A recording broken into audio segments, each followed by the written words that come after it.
Hello, everybody, and welcome. All right, cool. So I'm going to look a little bit silly today because I've got this external mic pinned to me here in order for me to be able to walk across the room and do some work on these wonderful drawings. Today is drawing day. So if you are ready with a drawing pad or a piece of paper and the templates, I'll show you everything that I'm talking about when we go across the room.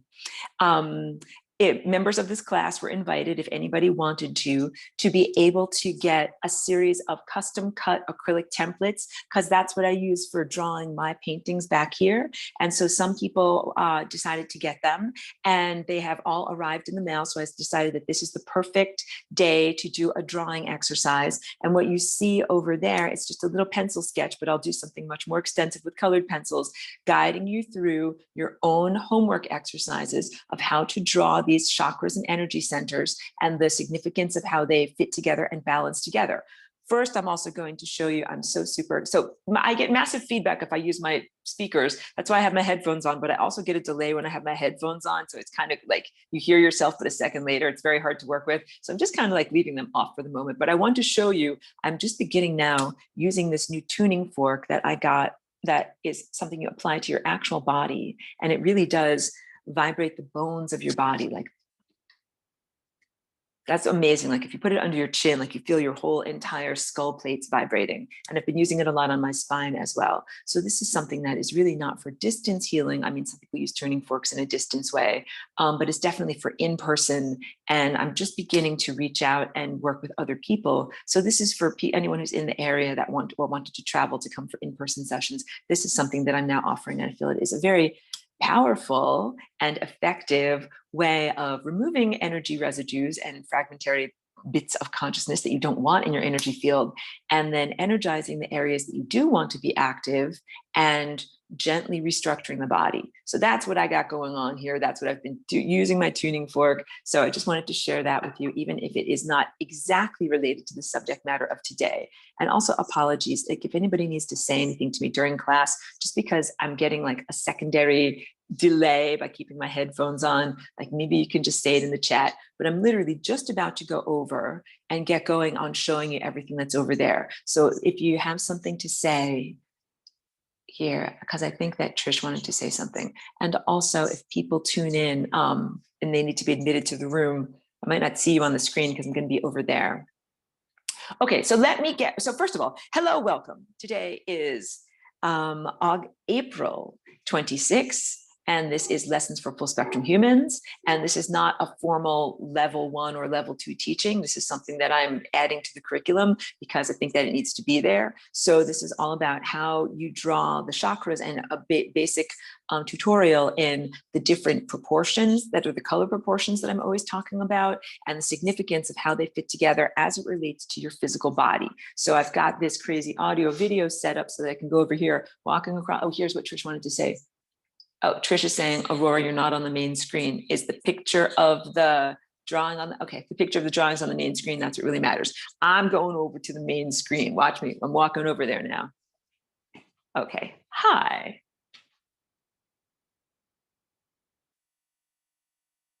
Oh. No, not join your meeting.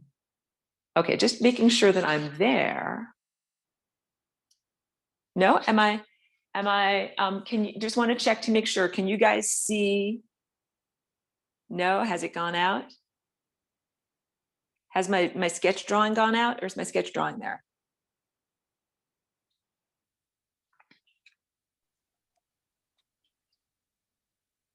Sketch drawing is there? Yeah, the drawing is there. All right, cool, thank you. Okay, apologies for any technological difficulties that I'm facing here. Getting going. Here, this is what I want. Good, fantastic. So now I can see what I'm doing and see what I'm drawing. Let's first of all be so excited because these are the circle templates that I ordered and got for people that wanted to be able to participate, kind of holding it in the light so you can see the reflections of them because they're perfectly clear and it might be hard to see it on a clear background. So these are the basic colored proportions that I'm always working with, and I'll go through them with you. And I know you can see that I've got, this is just my little homework from last night. So, and also let's see what's a good background where you can kind of see things. 12 inches on my hand there. This is the 12-inch circle. This counts as red. It is the largest wavelength, the longest wavelength, and the lowest frequency. It is the lowest frequency because it only has one wave whose peak passes a particular moment in time, while the other aspects of this, like the one that is violet, which is 1.7, see that 1.7 etched in there. Oh, are we getting bad feedback? Hold on. Sorry about that. So sorry if you guys are getting bad feedback. I just moved away, and you know what? I'm going to take these headphones off from around my neck. Okay, now you should not have a problem with feedback. Oh, so sorry about that. I didn't want to blast anybody's ears. This is the 1.7-inch circle. And you can see that 1.7 inches is very close. I rounded up to 1.68.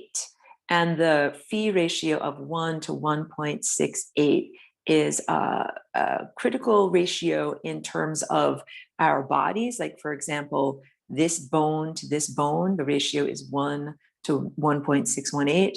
And then like, you know, your forearm to your mid-arm, all these different body proportions. It's called phi, P-H-I, from Phidias, who created the proportions of the Parthenon. And so, yes, it's not by accident. So wait, I should actually get into that. Aurora, why, oh, why do you make this 12 inches instead of 12 centimeters, which you easily could, or you could make it 12 cubits, or you could make it 12 anythings.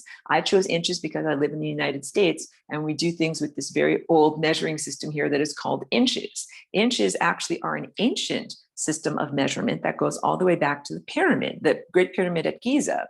So it's interesting that what is called pyramid inches from many thousands of years ago differ from the modern inch only in the sense of being one hair's breadth smaller in the modern inch. That's just an interesting trivia and an interesting aside. So even though the metric system makes a lot more sense and is much more rational, we're still using these inches here in the United States and some other places. And that is why I have arbitrarily decided that the largest circle is going to be 12 inches. But in your drawing exercise, you can make your beginning, you can make your unit of measurement, rather, any unit that you feel comfortable with, as long as you are consistent throughout the entire drawing. Chiki's coming on over because she hears that something exciting is happening. Hey girl, how you doing? So the first proportion is red, that's 12 inches. Then the next proportion is 6. 6 is half of 12. Wait, let me pick this up. They're a little bit slippery.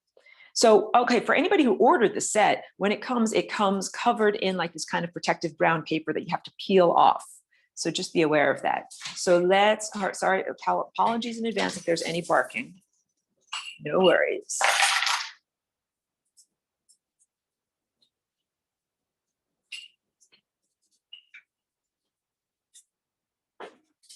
So you can see that 6 inches is half. So this is all very hard to see on a white background. Let me get a little something that is, has a color to it, so that maybe you can see more easily. No, still too white. Sorry about that, guys. I'll just hold up my hands behind it so you can see it. So each one of these templates has a cross section in it.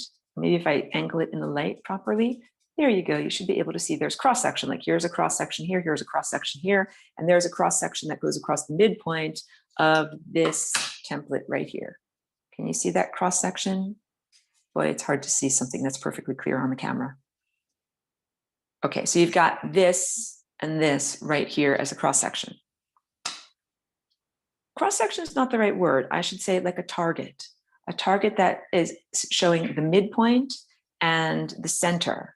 So what I just did right here was put the 6-inch circle on top of the 12-inch circle, and you can see that it is half the size of the original large circle.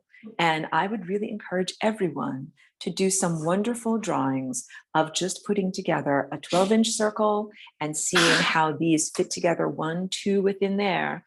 Then you know what's going to happen next as we go up the chakras. The next one is a 4-inch 4-inch circle. You can see it there reflecting in the light.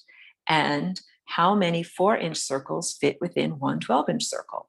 Aurora, stop, don't make us do math. Don't worry, guys, this is fun math. 4-inch circles, so that's here to here, that's 1, 2, 3. 3 4-inch circles fit within one 12-inch circle. All right, and then what's the next one? A 3-inch circle. And you see that reflecting there effectively in the camera light. A 3-inch circle. How many 3-inch circles fit within one 12-inch circle? Aurora, stop making us do math. No, really, I'm telling you, it's fun. 3 inches right there. Here's 1, 2, 3, 4. 4 3-inch circles fit within one of the largest circles. And these are harmonic proportions of the cosmos. These are not something that I arbitrarily created. It is something that I perceived that is already in creation, that I would say is in creation from the divine creator. And that these are patterns that I have learned like a linguist, and that I'm now sharing them with you as I'm a language teacher teaching you the language of harmonics. So this is the 5th chakra, 2.4 inches, and it corresponds with the turquoise or light blue color. And there's going to be 5 of these that fit across here. We had 4 of the others. We've got 1, 2, 3, 4, 5 of these fit across. And then this is a pretty exciting number. I love this one, the 2-inch circle. Aurora, why are you so excited about the 2-inch circle? Because these are, what does harmonics mean? Wait, I feel like this is from an old show where he would jump up and say, wait, teacher, I got a question. Hold on a second. Show this with, you will be able to see it more easily with opaque surface. This is 12 inches here. And then this fits against it. A perfect harmonic means the edges do not overlap in any way. So also apologies if anybody's trying to enter right now, or if anybody's making any comments on the chat, I can't see you or hear you and I don't know what's going on. So I'm just giving this presentation. But if this one over here was, for example, over the edge like that, that's not a perfect harmonic. It is a perfect harmonic when these circles or half circles or sine waves fit within the larger circles. So this is the 6 and 12 create these perfect harmonics because they are multiples and divisors of each other. 6 divided by 12 is 2, and they all relate well to the math structure of the number 2. And so within a 6, you can put 1, 2, 3 2s, and within a 12, you can put 6 number 2s. We'll make jokes about number 2 later. But number 2 is very exciting, and it fits into a lot of my harmonic artwork. And that starts to be when you start to make these complex patterns. Like today, I'm just going to teach you about the chakras, but everything that I paint and draw has everything to do with your chakras relating to these larger harmonic patterns of time that all surround and interpenetrate you as an individual. Hey, cheeky girl. So what you start to get are these places where various different circles fit together perfectly. Here, I should line it up down here where you can kind of see where you might have a 3 and a 2 and a 2.4, and they all fit together perfectly. And then you can have 2 2s within a 4, or you can have 1, 2, 3 2s within a 6. And this is how I do my artwork. And it's very, very exciting to me. So I'm going to move these aside so that you can see more clearly in your field of vision. The circle that is number 2 fits within the circle that is 12 6 times. Count it out. 1, 2, 3, 4, 5, 6. And then the final smallest wavelength within this octave, that is the human octave, is 1.7. So we only really have 2 numbers that are not whole numbers, 2.4 and 1.7.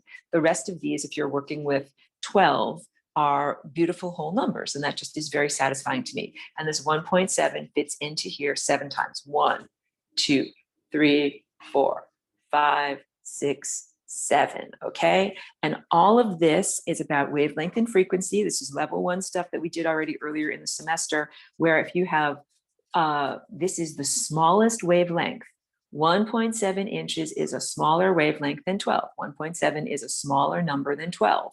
And it is the highest frequency because this goes past 1 point as a traveling wave 7 times in the amount of time that it takes for one big, long, slow 12-inch circle to go across, to go past 1 point that we are measuring. All right, you got it? This is the longest wavelength, lowest frequency, shortest wavelength, highest frequency. And what you see over here is, this was me, I did this in pencil, but I don't think that you'll be able to see the pencils as well. I'm doing it in colored pencils for you today. So I want you to see roughly what we're going to be doing and then I'm going to guide you through it. Before I do that, let me just walk over one moment, please, to the other thing. Let me see if anybody's entered. There are people that have entered. Let me get them all in. Okay, good. Take a little drink of water.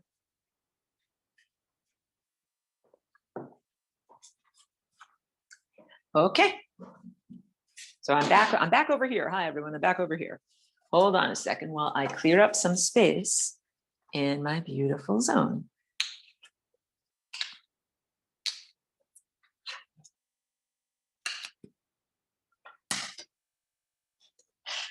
So here I have prepared a nice, lovely, fresh piece of paper.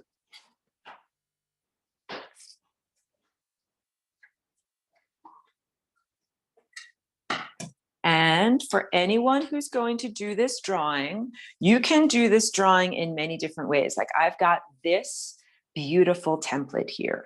You can use a compass. What is a compass? Do I have my compass available? Yes, I do. This is a compass. And what you can do is, with my version over here, you can put a colored pencil into that little attachment. And you can also use this as an extender arm because the compass, oh, let's talk about words. Circle words. This is diameter of the circle. And then this is the, sorry. This, I'm even starting wrong. Begin again, please. This is perimeter of the circle, the perimeter, the outer edge. This line all the way across that is 12 inches is the diameter. And this line from here to here that begins at the epicenter and goes to the begins at the epicenter and goes to the outer edge is called the radius. Sometimes you know that my brain just takes a little bit of time to catch up with my mouth. So perimeter, diameter, radius, all right?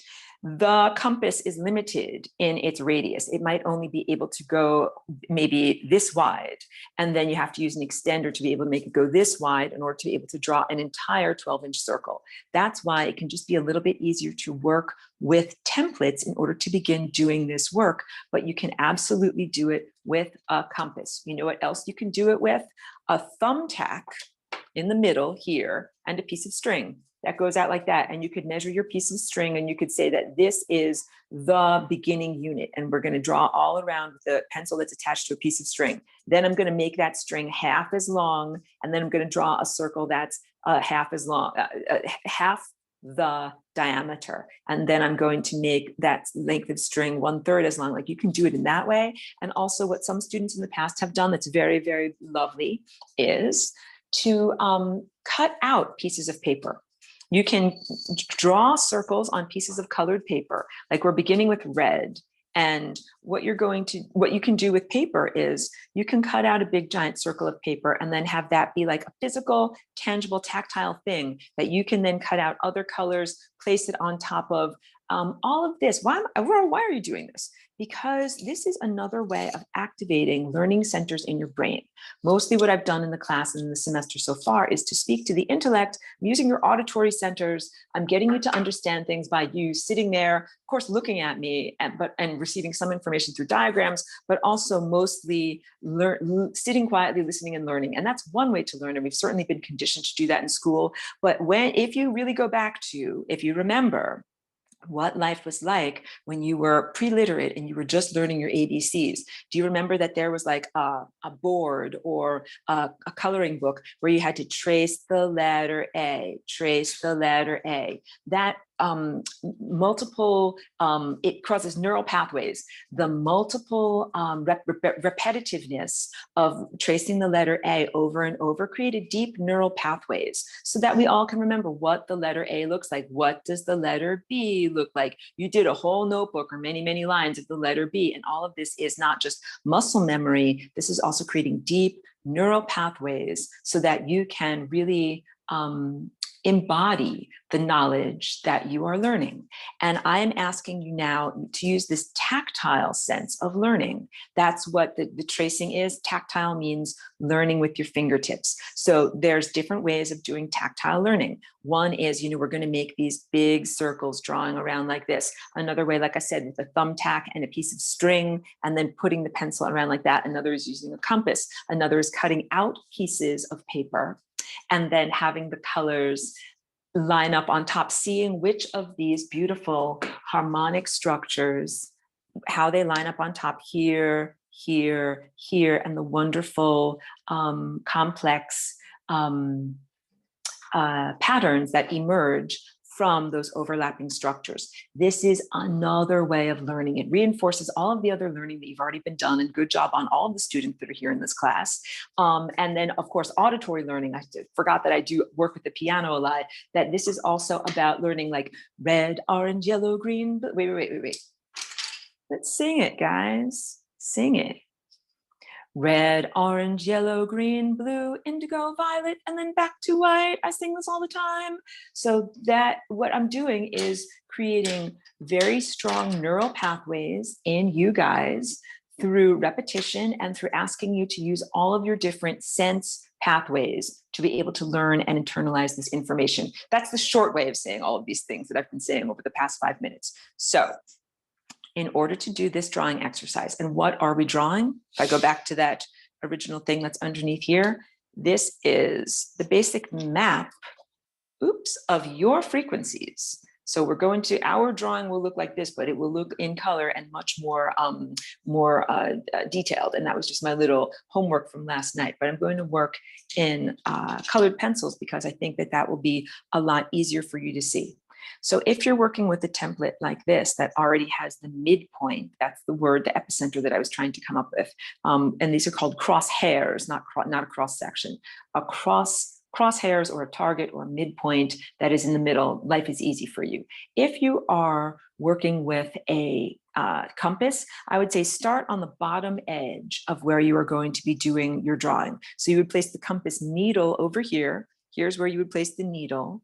And then you would draw the half circle going around like that, like it would pivot around like that. So for anyone who's got a template, and you can roughly eyeball the center of your page that you're drawing on. You don't have to draw it perfectly in the center, but you certainly can if you want to. And I have not measured that out. I know that I have enough room to be able to make this drawing for you here. So just make sure you're working on a piece of paper that is large enough for you to be able to do the drawing, to fit everything upon. So it should be, maybe like an 18 by 12 inch pad would work for you. So I'm now going to do the red circle, and I'm going to have to lean a little bit closer. This over here so that I know where that, so that's an important mark that I just made. This is the center of the circle going up. And I want to make sure that I have a little mark there where that's going to be. And then I'm going to do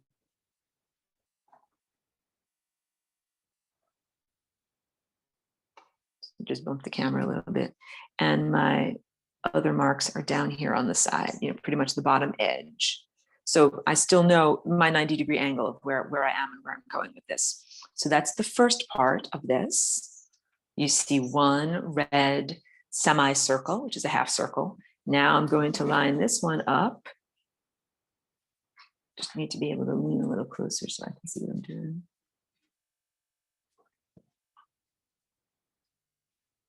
I have probably an easier way if you're not doing this with measuring tools. No, I'll just do it this way. Because we're trying to make sure that these get lined up perfectly straight. Well, what you can do if you don't have measuring tools is you can do it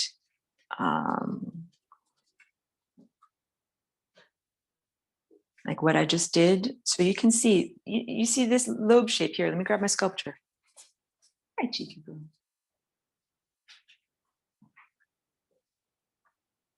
That lobe shape right there is one of these football shapes. And I show this sculpture in my class all the time. This football shape is this lobe shape. It's the same thing that I do on my paintings. You will see it repeated over and over on my paintings. So what I did after I did this semicircle, now I put this vertical line connecting with this point over here and this horizontal line connecting with the top of the semicircle so that the midpoint of this circle is over here. And my circle is going to go off the edge a little bit. Please don't be concerned about that. So now I'm going to draw this whole big red circle outer edge perimeter, okay? And I'm going to do the same thing on the other side.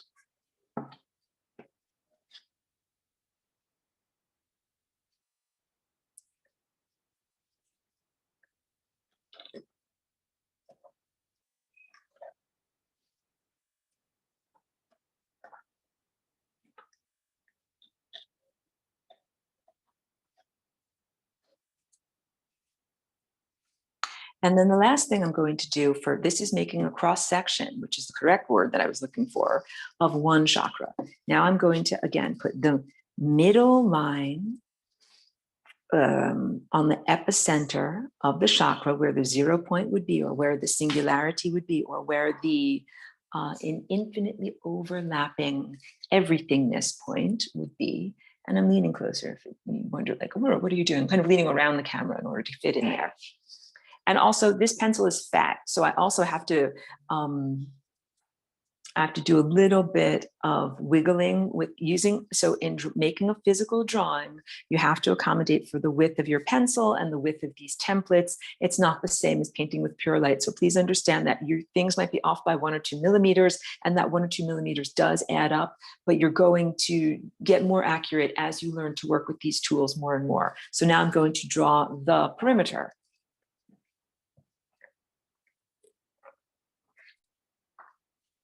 And I also noticed actually in these laser cut templates that one of the edges is a little bit more bumpy than the other, like the one that is down on the ground is more bumpy than the other. So you might get a better, more accurate drawing if you actually turn it upside down. Like now the 12 is upside down, but I find that that edge is a lot smoother. And then also you've got the score marks that are directly upon where the paper is, so that way you're getting the most accurate view as opposed to something that is off by 3/16 of an inch. You know, the optical illusions that can happen at 3/16 of an inch if something is slanted this way or this way can be quite extensive. So, okay, now you see you've got a cross section of the chakras. You've got essentially 4 vortices, 1, 2, 3, 4. This is the red chakra. And I always use this area down here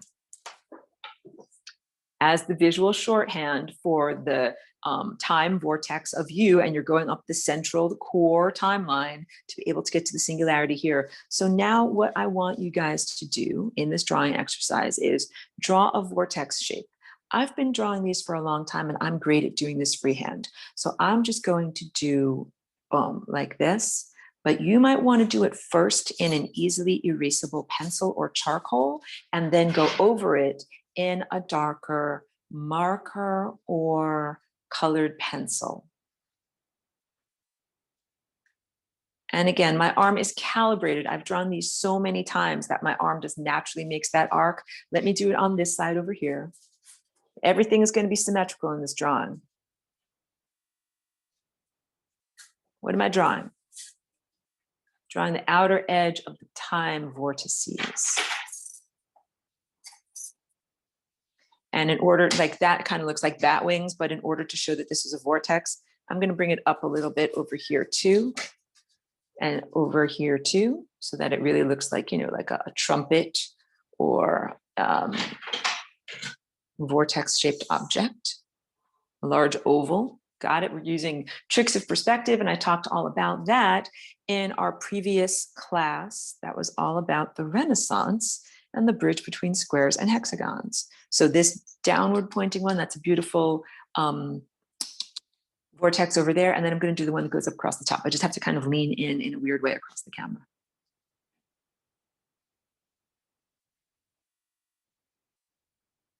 Okay. And this one, in the magic of perspective, is open to the viewer. So I'm going to also draw a hole.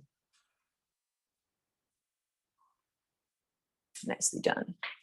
So the magic of perspective, what does that mean? In these ones to the left and right, I left this area not filled in with a line so that your eye will interpret this as the front with these areas behind it. But here I filled in this whole entire thing with a line so that it looks like it is like a, like a morning glory that is tilted towards the camera. All right, so here we have the red chakra. Fantastic. Red representing the physical, red representing your physical cellular body structure, red representing the world of mass and the world of physicality and all the vectors and forces that we see in the physical world. That is what this red chakra represents. Now, in the body, the red chakra and the orange chakra actually intersect.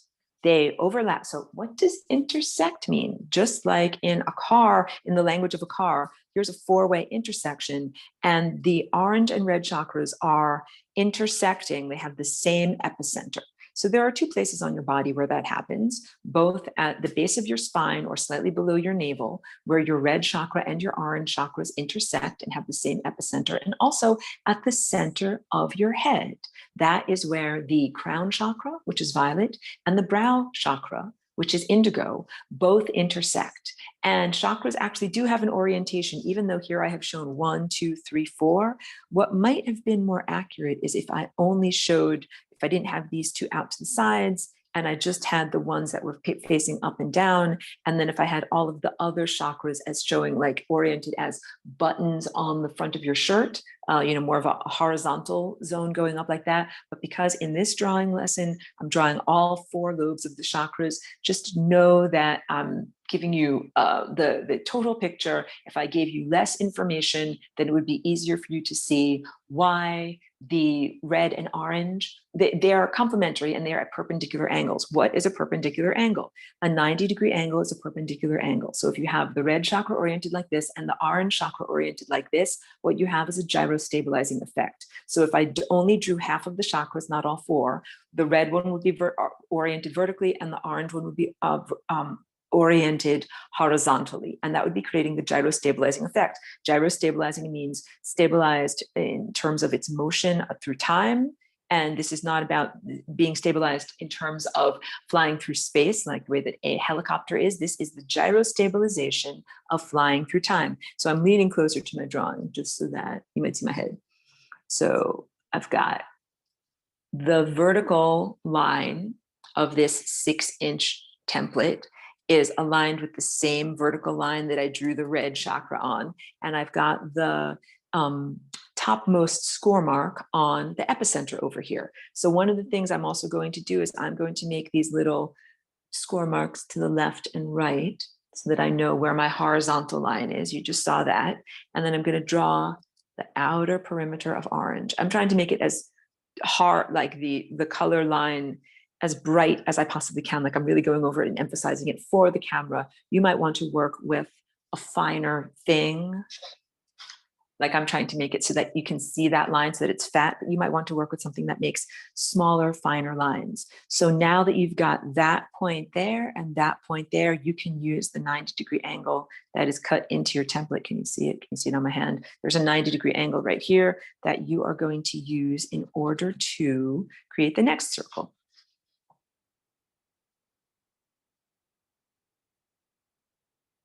And what I'm going to do is put a score mark up here at the top and a score mark out here to the right. And I tend to do those in my drawings, usually lightly in pencil, but here I'm doing it with a lot of emphasis because that will help to be guides for other things that you're doing. And let me also just take a quick look to see if anybody is tuning in late to class. No one that I need to admit over there. Okay, we're good. Okay, and now we'll do the one that is up at the top. So again, I am orienting my central, that would be the ascension timeline, my central core timeline with this singularity point over here, and then this horizontal one with this score mark that I made over here. Or we could say like the cardinal points of the compass. This would be the west. I've made a little mark over there that is aligning with the west of where you are on the compass. And here I'm going to make a little mark at the top for north. And then here I'm going to make a little mark at the top for east. This is just ways of organizing our speech patterns about this. They have nothing at all to do with the cardinal points of actual physical reality. So you can see I didn't measure my, I don't know if you can see, I did not measure my painting, my thing exactly right. And I'm kind of working on camera. So I have a little bit of discrepancy. Don't worry if you have a little bit of discrepancy, your drawings will get more and more accurate as you do them more and more. Just like the first time you ever drew a letter A, maybe it wasn't a perfect letter A. You get better by doing it more and more. Okay, so now I have another cross section of the orange chakra, and I'm going to do exactly what I did on the red chakra. I'm going to connect this point and this point.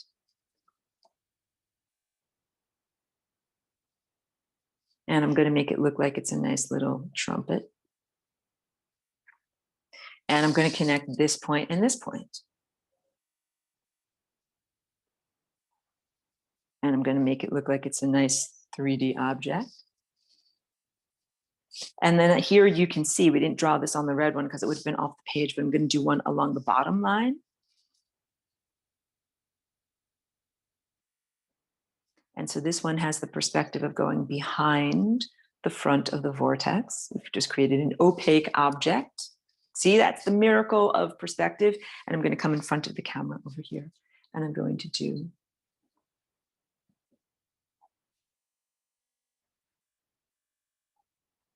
and the one that goes in the back. But you know what I did? I stopped because I want to make it look like it's nested within the larger red one. There we go.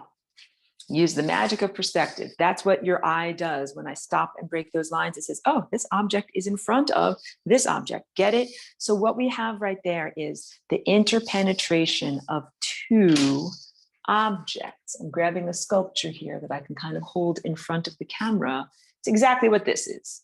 So this is my thing that I did with a 3D printed pen, and you can see exactly what I've done here. This is the red outer perimeter, and this is the orange one that we just drew, except what we're going to do in our drawing is be more accurate than that sculpture. Now we move up to the 4-inch template, 4-inch template, if you please. And please sharpen your pencils, everyone. The most exciting thing in the world, sharpening your pencils. I'm joking about that. But no, because it will help you to get more accurate drawing, even though it might be a little hard for you to see yellow on this. So now, this is big. This score line that goes across the horizontal level of this 4-inch template, you can see where I've got my fingertips. I know it's a little hard working with these clear discs. I'm going to line up where my fingertips are with if this, I'm just establishing a vocabulary for us here to use. This right here, let's call it like a frown. Like this would be a smile pointing upward. This would be a frown. Frown is just such an ugly word. But the downward pointing aspect of this sine wave, we're going to line up these two edges here with the downward pointing aspect of this sine wave. Yeah, because that is where your yellow centers balance upon. Hold on, I'm going to check my work just to make sure that I'm doing it properly. I don't want to teach you the wrong way. Yeah, yep, I've got it right. Okay, just I always get, I always question myself, and then that's why I have drawings too. So yes, this is the lower aspect of the orange chakra that is like vortexes, and then these where my two fingers are balancing upon there. So what you're also doing is lining up the midpoint, that ascension timeline, that is the same vertical line that you used to create the red chakra and the orange chakra. Okay, got it? And then I'm going to put the quote unquote 4 directions. Just move my thing a little bit. Here I'm going to do, here's the south, here's the north, here's the east, and here's the west. So basically where your east and west are should be along that lower edge of the orange chakra. And then please do draw that first circle. And now we're going to do the same procedure that we did for doing the other chakra cross sections, where I'm going to put the eastern and southern guiding marks along the northern. So here, this is the east over here. I'm putting it on the north of the one that we just drew. And then this is the south of the template, and it's going on the west of the one that we just drew. I hope that that shorthand makes sense to you. And you will also see when you draw this perimeter of my yellow chakra over here coincides perfectly or meets in terms of the vectors of the line with where these orange chakras come together, where these, the words aren't even failing me, where these orange outer perimeters come together and coincide in an intersection right there. That is where you get this beautiful yellow circle meeting. That's a harmonics. That's not a plural. That is a singular. That is a harmonic. It fits together perfectly. Here, I'll show it to you. That now I'm a millimeter off because I'm doing this drawing, not seeing everything perfectly because I have the camera in front of my face.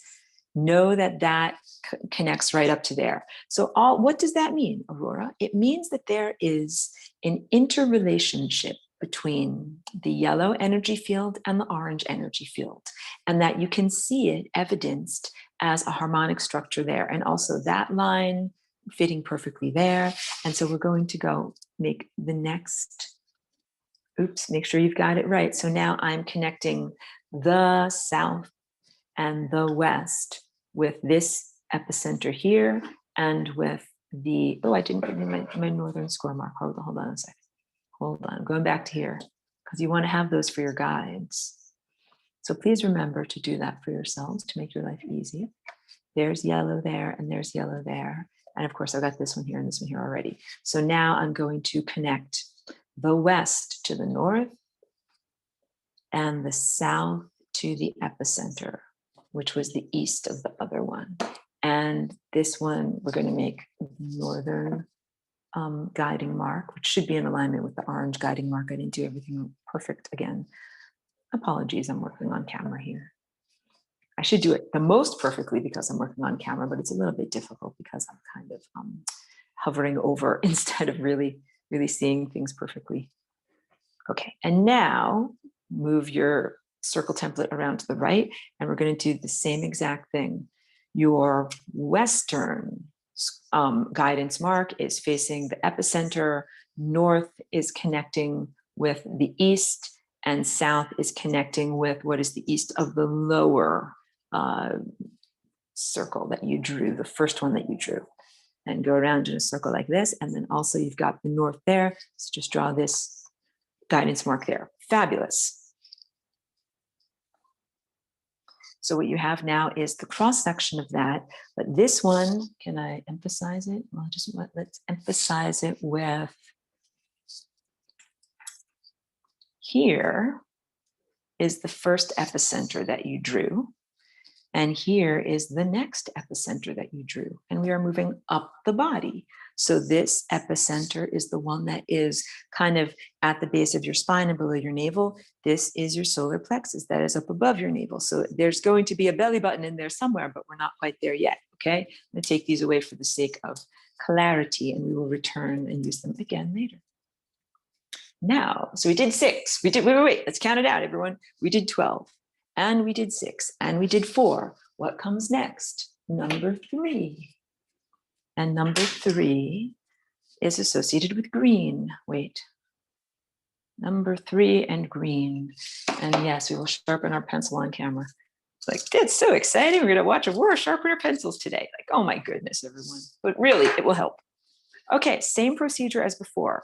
I'm going to take these guidance marks that are horizontal to the left and the right, and I'm going to place them on the edge of the lower. Oh, I didn't draw in my trumpet shapes. Draw in the trumpet shapes. Don't be like Aurora. Draw in your trumpet shapes, because that will really help it to look like it is a chakra to you. Meaning vortexes not merely a line drawing. I think it will really help to flesh it out for you.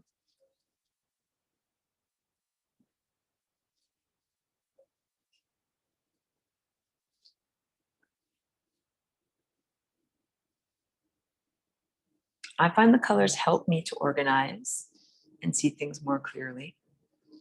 When I do it all in black or all in pencil, it's actually a little bit more confusing to me. So you're starting to see really a beautiful level of, here's a red chakra, here's an orange chakra, here's a yellow chakra. They all kind of fit together like cones nested within one another. This is your anatomy. This is what you're learning. So now we're going to focus on the lower sine wave, or the lower edge of these two trumpet-shaped or morning glory-shaped horizontal energy fields. And I'm using these two guide marks to go along the lower edge. And I am also aligning them. This is why it's so hard for me to see. I have to stick my head in front of the camera. Here we go, I'm doing pretty good. So here's my southerly, my northerly, east and west. East and west should be on that yellow semicircle right there. And that's going to be your first 3-inch circle, which is part of your heart chakra. And I'm making it like a super dark crayon. Like I'm pressing hard. Okay, and now moving this template so that the south aligns with the west and the east aligns with the epicenter. And we're going to go all the way around again.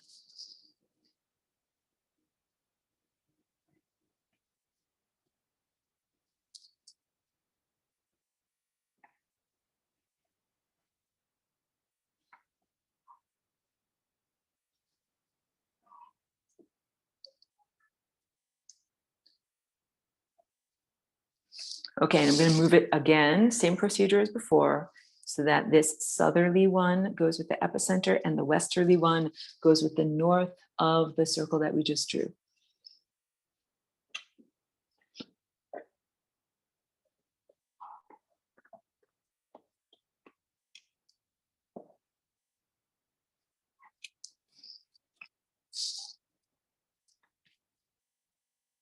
And be sure to put in your little guidance marks to the top and to the right, and then move your circle template again.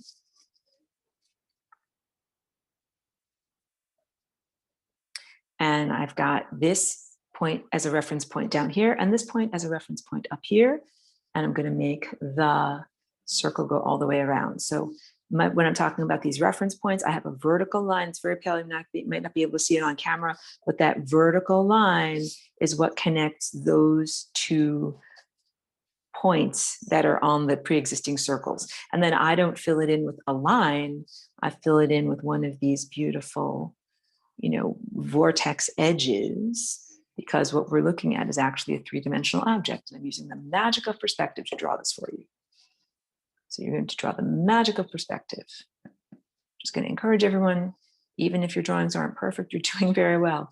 Learning your ABCs of the world of harmonics. You're producing neural pathways. You're re-emphasizing neural pathways as you do this work. And working with different colors also engages different aspects of your brain: tactile, visual, kinesthetic, cross-sense experience, immersing yourself in this information. So here's the first epicenter down here. Here's the second epicenter where there's yellow, and here's the third epicenter where there's green. So we know that's going to be kind of above the crotch and below the navel. That's going to be above the navel. That's going to be at the center of the chest. Okay, I'm going to clear these away. And now we're going to put beautiful turquoise. I love turquoise. It's one of my favorite colors, or light blue, however we would like to describe this color. It is not the same color as a true blue, like what we would call cyan in printing. So there's the blue, and it's hard to say the blue that's the blue of the sky because then everybody has a sky. There's the same colored blue, but there is a blue that is a lighter blue that is a more bluish green because it is closer to green. And then there is a blue that is a darker, deeper, truer blue that is the blue of indigo, but it does not look like the color of blue jeans. Okay, so now I've got a guidance mark that goes across my 2.4-inch template to the left and right, and I'm going to use those guidance marks to fit with the lower edge of my green chakra. That's this right around here. Now, if you drew this trumpet area well, hold on, let me stick my head in front of the camera. Oh, I hope I comb the back of my hair today so you can see me properly. Good, I'm just joking, you know. If you drew this lower edge of the green properly, and I eyeballed it pretty well, so I'm happy that that came out well in the middle of class, your turquoise circle will fit and nest right upon that lower edge of the outer edge, let's say, of the morning glory. So we've got east, west, here your south is right here, and your north is right here. You can barely see. I can barely see. Boy, it's hard to see sometimes. Okay, going around like that. I'm really emphasizing it and making it a big fat line for all of you. But again, you might want to work with very skinny markers. Like I love micron markers. Can you see micron? Well, anyway, these are super skinny. These have like the tiniest little marker front, and you can make extremely fine lines with them, but they do not show up on camera. So that's not effective if you're trying to do a project like this, but they are very effective if you are trying to do a very accurate drawing for yourself. So now I'm just going to lean really close so I can line these up properly. Same procedure as before. The template Eastern guidance mark is connecting with the epicenter, Southern guidance mark with the Western of the first circle that you drew, and going around in a beautiful circle like this, creating my Northern guidance mark, my Western guidance mark, and my Western guidance mark, again, I did a good job. It lands directly on this orange lip of the top facing chakra. So that little mark right there, that's pretty good. I eyeballed it. Like I said, I've been doing this recipe for years, everyone, so I can just eyeball it. But you should measure. Beginners, please measure at home. I'm being facetious with my voice, you can tell, but it's true. Until you get calibrated in your body, you can.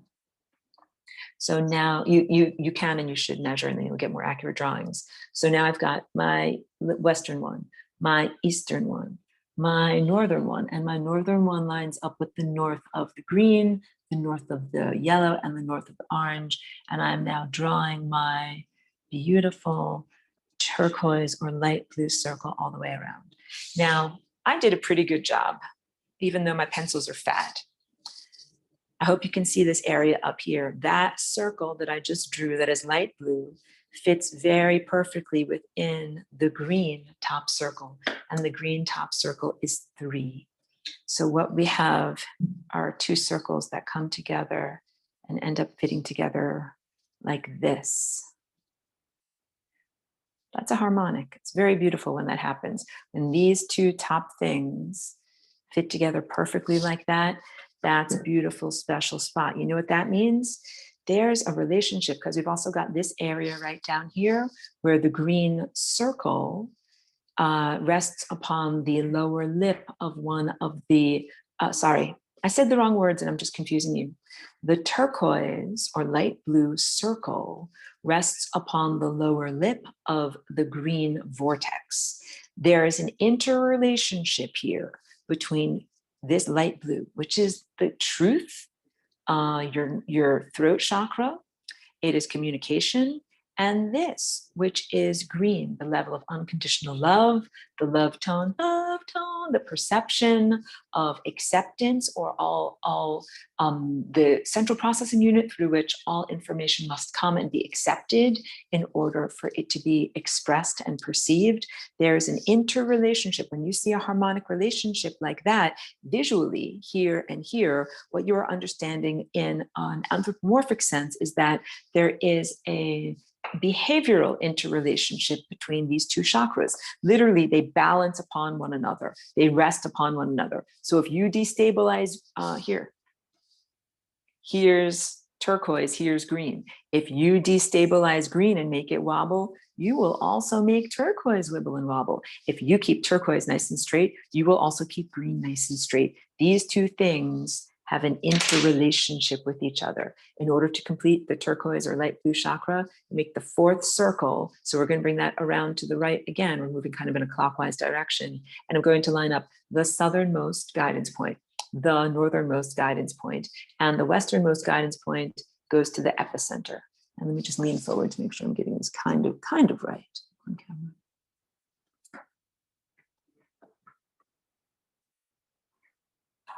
Oops, and now my template moved while I was trying to do it. Oh my goodness, don't worry, don't worry. Life happens. Oh, and I should make my, here we go, Eastern thing over there. Good, fantastic. Now I'm going to do my magical perspective, moving around the camera here. So now I've got this beautiful vortex shape. And I've got this beautiful vortex shape.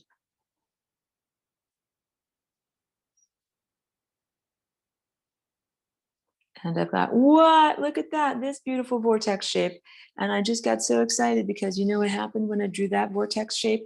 It went directly through the epicenter of yellow, where I just put that arrow emphasis because it might be hard for you to see the yellow, but this lower edge of the beautiful morning glory shape, that is the vortex of turquoise, rests right in that epicenter of yellow. And now let's do the upper vortex of turquoise or light blue. Beautiful. So now if I do this like this, the epicenter of light blue, the epicenter of green. I don't have any more arrows. I use them for my painting. The epicenter of yellow, the epicenter of red and orange.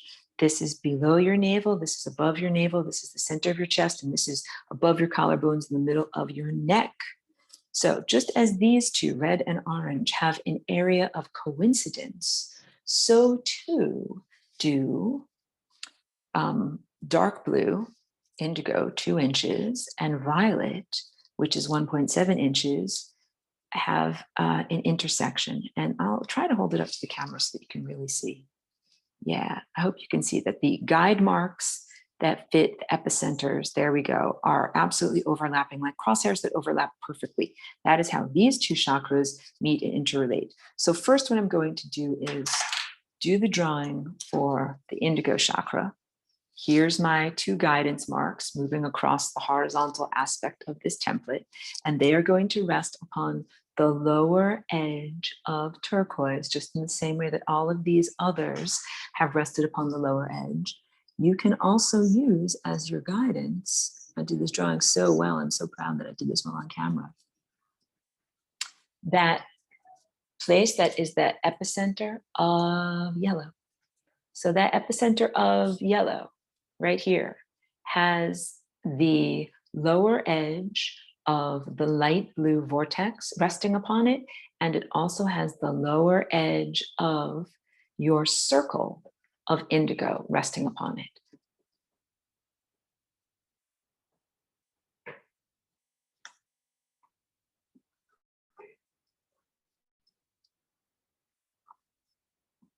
And I'm making this Eastern score mark. I know I had my head in front of the camera. Eastern score mark is on the orange edge of the vortex. So this lowermost guidance, southerly direction of 2-inch circle is at the epicenter of yellow and the lower edge of the vortex, the time vortex of light blue.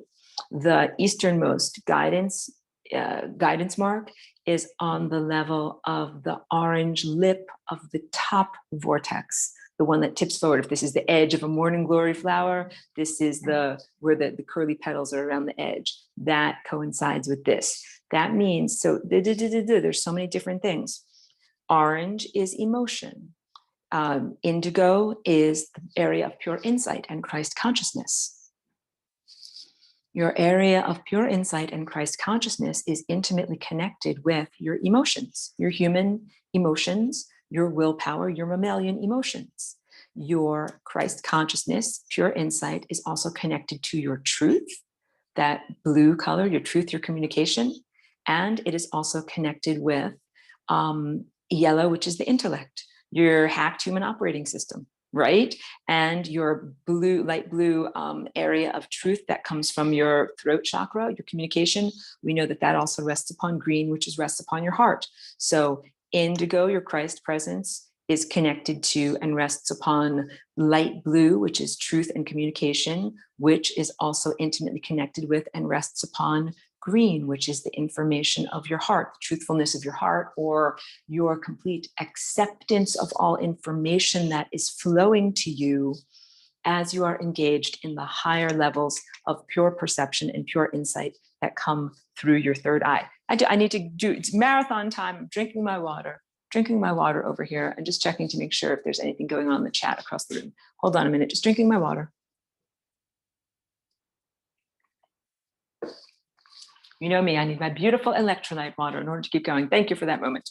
So taking this away so that you will not be confused. I did the first dark blue circle. Now, just as before, we're going to go around in a clockwise motion, leaning close.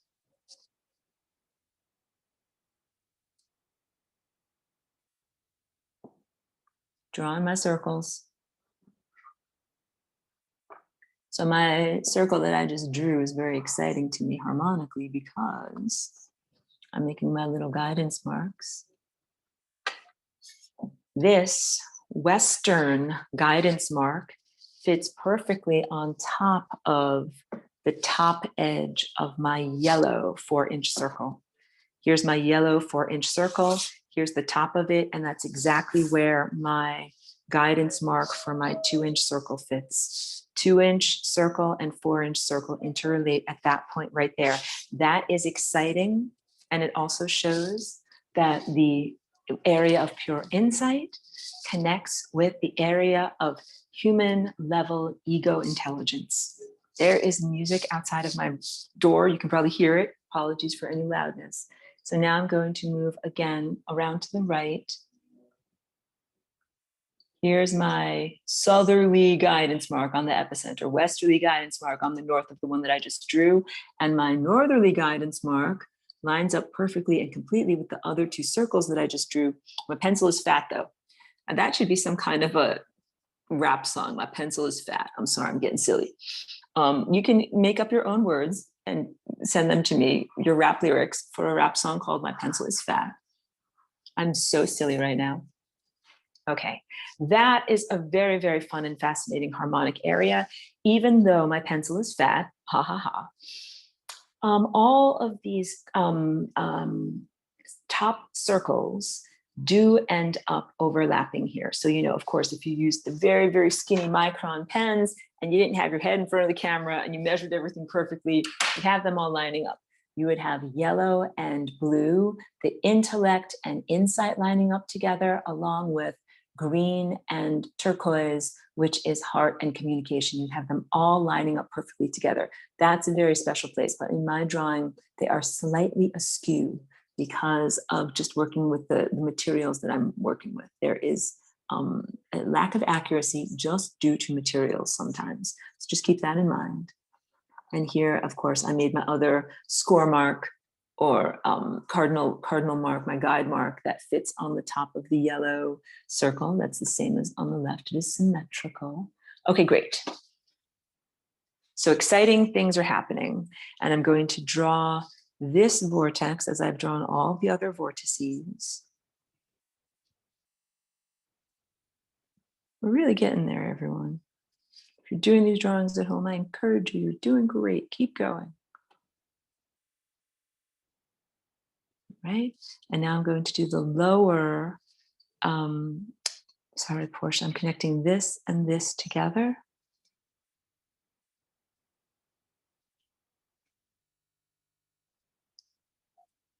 And that also goes through green. So the lower edge of the indigo chakra vortex coincides with the epicenter of green, which is another beautiful interrelationship between these two chakras. They're interrelated in many different ways. So dark blue, lower chakra edge fits right on that center of the chest, epicenter of green. And let's do the top one too.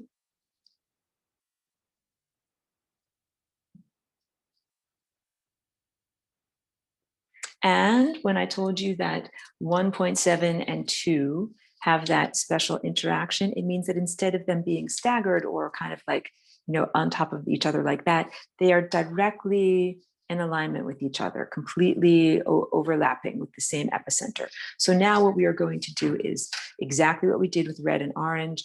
This epicenter that we just drew is the same epicenter for violet. So the northern tip of the guide mark for violet is going to line up with the epicenter for the blue indigo chakra.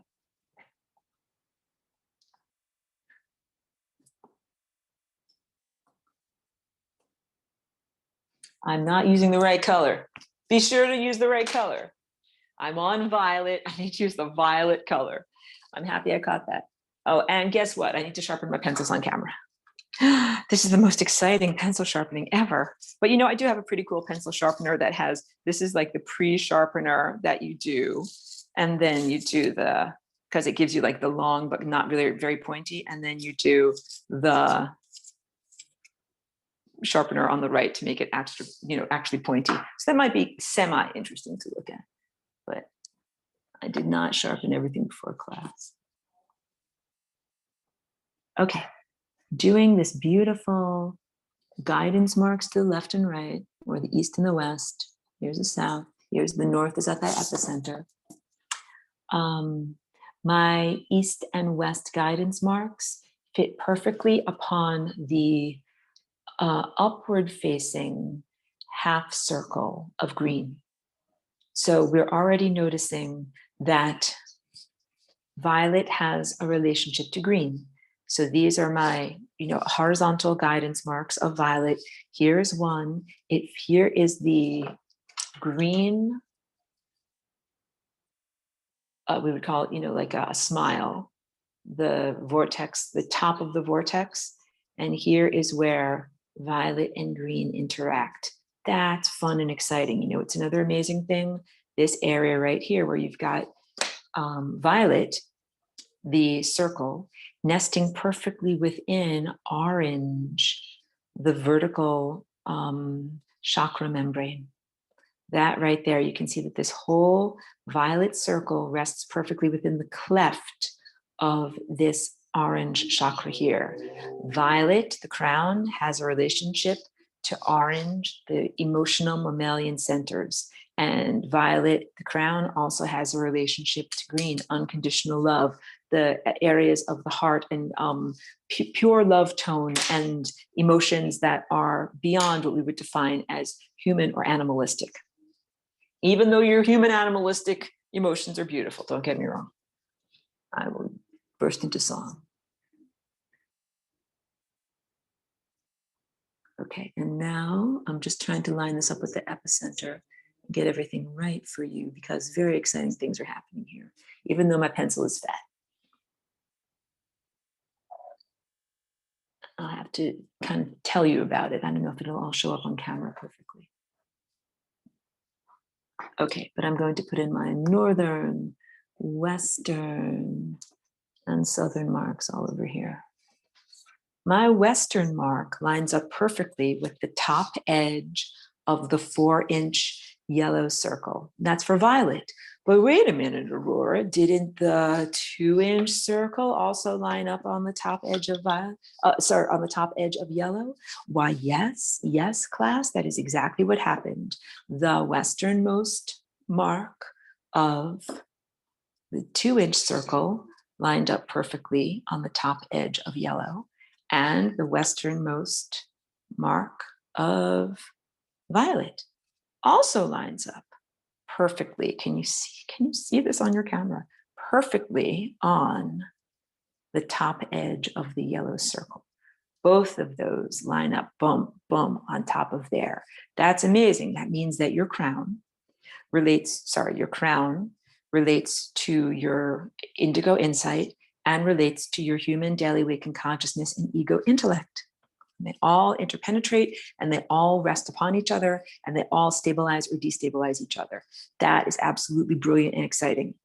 The top edge of my violet circle here coincides perfectly with the front edge of this vortex shape of indigo. Interrelationship between violet and indigo. We already knew that. Like, Aurora, we already knew that. That is very obvious. And down here, the area where your two violet circle perimeters make that point of the football shape, the pointy lobe, the point of the pointy lobe down here rests perfectly upon the upward facing smile of the green vortex. Violet is related to green. Where's green? Here's the green vortex right here. Here's the upward, here, and use the right color for you. Upward facing vortex right there. And that place is where there is a football lobe that is violet that points directly to green. These two colors interrelate. Your crown, your divine connection, the place where you plug into the cosmos, relates directly to your heart, your central processing unit, the place where all information comes through you, flows through you, and must be accepted in order to flow through you as an energy system. That's an exciting interrelationship. Let's draw the rest of these. I have to put my head in front of the camera. Pardon me.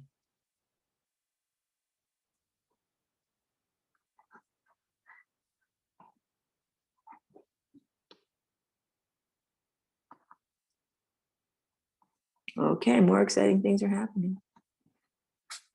Because now these two upward pointing lobe shapes of violet, this point right here fits directly onto the top edge of the light blue, which is communication. Right here, let me get the right color for you. So we've got the top edge of the vortex of communication coming out of your throat, connecting with the pointy part of the lobe shape of violet. So wait, the lobe shape of violet sits down here on green, and it also connects with the edge of the top edge of blue, light blue. Yes, Aurora, that is correct. That is correct. So you've also got a relationship between the ability to communicate truth, create what you want to create through the manifestation of words in the world and everything that is about language and sharing with your crown. And that divine connection and energy that comes into you on a pure abstract level, your librarian of the cosmos, giving you cosmic guidance and what you say through communication, cosmic guidance and what you say through communication. These two colors are interrelated. Let me go around to the right, and I'm going to do same procedure as all of the other 7 chakras, where I'm lining up the westernmost guide mark to the epicenter. The northern guide mark is with the west, that is from the circle that you just drew previous to this. And wait, going around in a circle. We're going through a time portal, everyone. I'm feeling like we're in a dream. Now, more exciting things are happening because this easternmost score mark or guidance mark also fits with this orange. So this orange here, going to use my hand. This orange vortex, like the outer edge of that petal shape over there, is right where the easternmost guide mark goes on that particular perimeter of violet. So that is pretty amazing. There's a relationship between your crown, your divine connection, librarian of the cosmos guiding you, and your mammalian emotions. What you feel in the level of your guts that is, below your navel and above the, your crotch, and you're splitting your legs. That is kind of an amazing interrelationship between these two levels of your being. guided by God, guided by divine presence, guided by the great librarian, and your human emotions, mammalian emotions that are about community, living in community, whether you love or hate other people, whether you're sexually attracted to them, anger, sadness, fear, and grief, but also joy and affection and maternal, paternal parenting instincts. All of that stuff is connected together. Let me draw the final vortex that goes around like this and connecting the edges of the football shapes. When I draw those vortices, so here's a cross section, right? When I draw those circles, not circles, ovals, when I draw those ovoids, I'm connecting the edges of two pointy football shapes. Here I'm connecting more pointy football shapes to the left and right.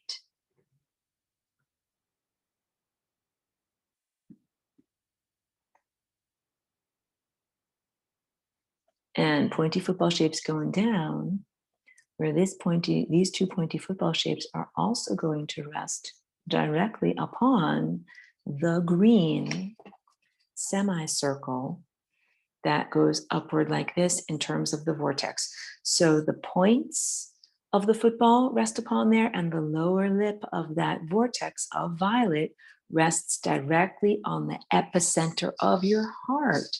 What an amazing interrelationship between those two areas of your energetic anatomy. Your heart and your crown are intimately connected. Okay, and so that was just really good on all of the things that are the abstract levels of your being. Move these out of the way. Now what I want to do is show you, so here you've got this epicenter here between violet and indigo is at the center of your face, directly behind your nose. This epicenter down here between red and orange is kind of at the base of your spine, again, above your crotch, but below your belly button. So these are two, let's use our little things to show you. These are two areas of your body. Now we're going to put the overlay of an anthropomorphic form. And you can use something like a pencil like this that's easily erased and kind of sketch it in if you don't know exactly how the human anatomy is going to go. So we're just going to kind of sketch this in, and then you can make it better as you are able to do better. So roughly a head shape. And remember, when you draw this head shape over here, that is your throat. That's going to be kind of at the base of the neck. So we want to kind of draw roughly an oval head that's kind of here like this. And roughly knowing that the neck is going to be to the left and right of that throat chakra. And then if we know that this is kind of where the legs meet, let's make the legs kind of come down like this. So we're kind of making the, legs come down. It's going to be a very strange posture. Don't worry about it. Just do like a very generalized stick figure of legs coming up, right? And then over here, so here I have the violet and blue chakras. Hold on a minute. Soon I'm going to switch to my other computer because my battery's running low here. But the shoulders are going to be to the left and right here where your violet and indigo chakras are. So that's roughly, so your neck, the epicenter of turquoise is at the center of your neck. Out from there come your shoulders. Your shoulders are roughly as wide as the violet chakra that sticks out to the left and right. Okay. And then you're roughly going to have your arms coming down from the sides like that. And then your hands usually come about to midway down the thigh. So they'll come to about this low. Again, doing generalizations right now is absolutely fine. And then let's do a little circle here. This is the center of your heart. So you've got, I don't want to emphasize it too much and ruin it, but you've got kind of like your torso coming up this way, torso coming up this way, arm over here, arm and hand over here, arm and hand over here, and your shoulders coming along like this. Okay, and then this is your chin where I'm emphasizing here. This is the side of your face where I'm emphasizing here. And then here is the top of your head. All right, not bad, not bad. Maybe this person might be a little bit wide. You can just bring them in a little bit more. This is why I would say do it in an easily erased pencil first. And then, yeah, here would be your feet on the bottom. Just a generalized anthropomorphic form so that you can begin practicing. And I'll circle. No, I won't circle because you won't see it on camera very well. Here is red, orange. Here is violet and indigo. So we've got red, orange, yellow, green, blue, and then indigo, violet stick together. All right. This is slightly above your pelvis. So red, orange is slightly above your pelvis. Yellow is above your navel. So there's a navel in here somewhere. Yellow is above your navel, solar plexus. Green is the center of your chest.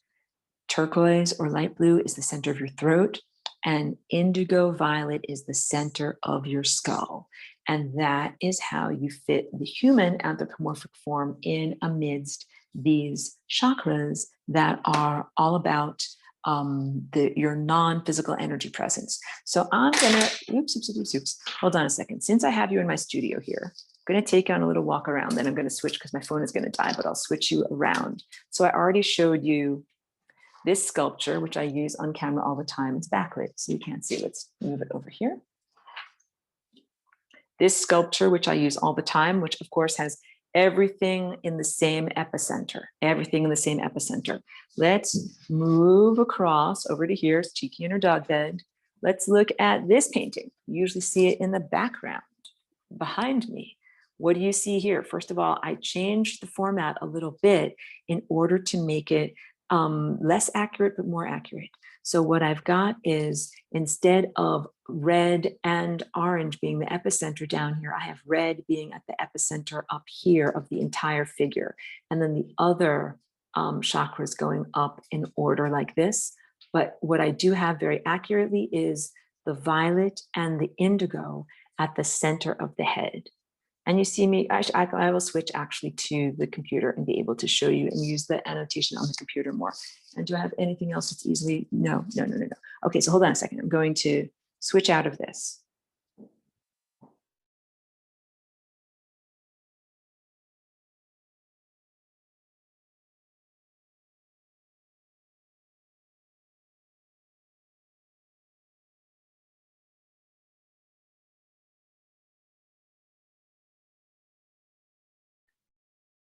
We don't hear you.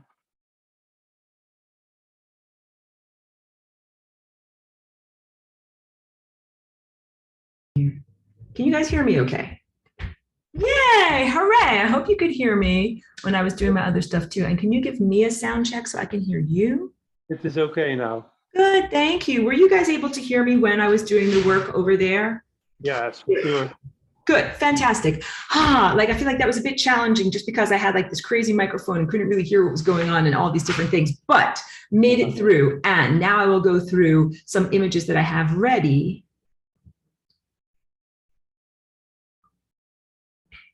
Thank you for understanding, everyone, while I drink my little water here.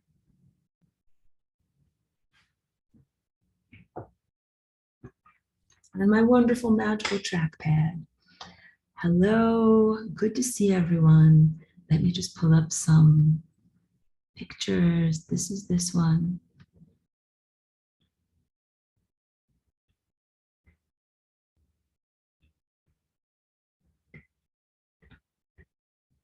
This is one I definitely want to show you. Oh, I'm showing you like the greatest hits today. It's going to be amazing. And where's my other good one? This one.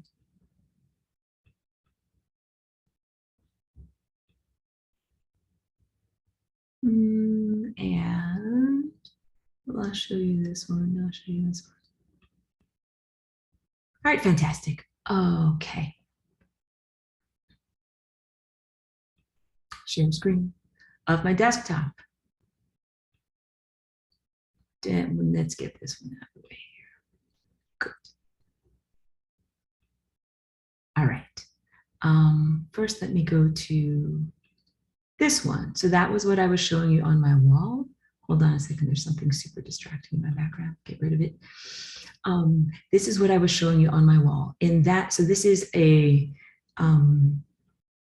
detail is the word from my painting that's called Ascension 2012. And I did some artistic choices in the way that I drew this. Orange, yellow, green, blue, and indigo violet are all accurate in the way that they are portrayed.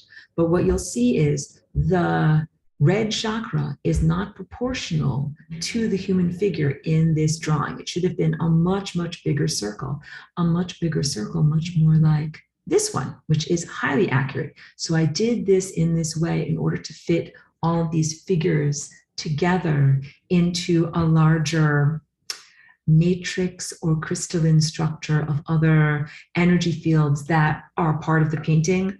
But I also recognized when I was doing it, I was like, I'm cheating a little bit, you know, so understanding and forgiveness, please, I ask of you. I cheated a little bit in that painting, but because I always try to be accurate. But what is accurate, can I get the annotation? Can I get an annotation? What is accurate is, see this area where I'm highlighting here? That is where the lower edge of the light blue chakra hits upon the bubble or circle perimeter of yellow. And the green chakra, oh, it's slightly out of kilter on this one. The green chakra here should be over here on yellow. I'm showing you some slightly inaccurate drawings. Well, that I'm happy I got more accurate as I kept going in my sharing. Let's move this one away. Let's be accurate today. This one is accurate. Let's show it. Here we go. Lower edge of orange is on the upper edge of red, lower edge of yellow, sorry, lower edge of orange coincides with, like, let's call it the wheel, the chakra wheel of yellow. Here is where green goes and rests on top of orange. Here is where, oh, what I have in this one is, this is turquoise and it comes out from the center of the heart. So it's not resting on this area down here, that lower edge, it's actually coming out of the epicenter, the midpoint. I have no problem with the accuracy of that, but it's different than what I just taught you and showed you. And then the blue indigo, that is the vortex, rests upon the upper, God, these words are so hard, upper aspect of the vortex of the light blue chakra. And then you can see, just as elsewhere, the indigo violet chakras are absolutely interpenetrating. And what's different in this, if you looked at the extension of this red line, the epicenter of the red in this drawing would be at the heart. So I actually have an overlapping of your heart and your physical presence, as opposed to what I just taught you, which would be the red epicenter and orange epicenter, both coinciding down here. Aurora, this seems weird. Why are you sometimes drawing it one way and sometimes drawing it another way? Because actually the chakras don't look like this. They don't actually look spread apart. They actually look like the drawing that's behind you, where here I'm scribbling over here.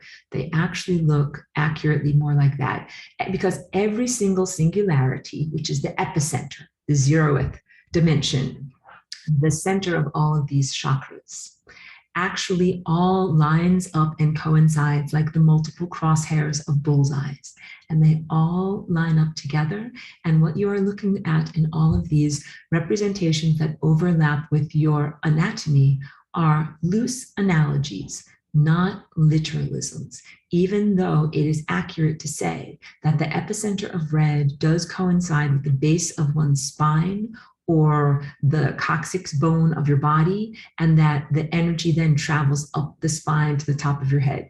But again, this is an allegory, because what I've also taught you is here is a cell membrane, here's the nucleus of a cell, and every single one of your cells has a big giant chakra around it that contains within it every single other smaller chakra of the body. So every single cell of your body contains the truth, or a harmonic, holistic, fractal fragment of the larger energy presence that I'm drawing here. You have a larger macroscopic energy field that surrounds your whole entire body.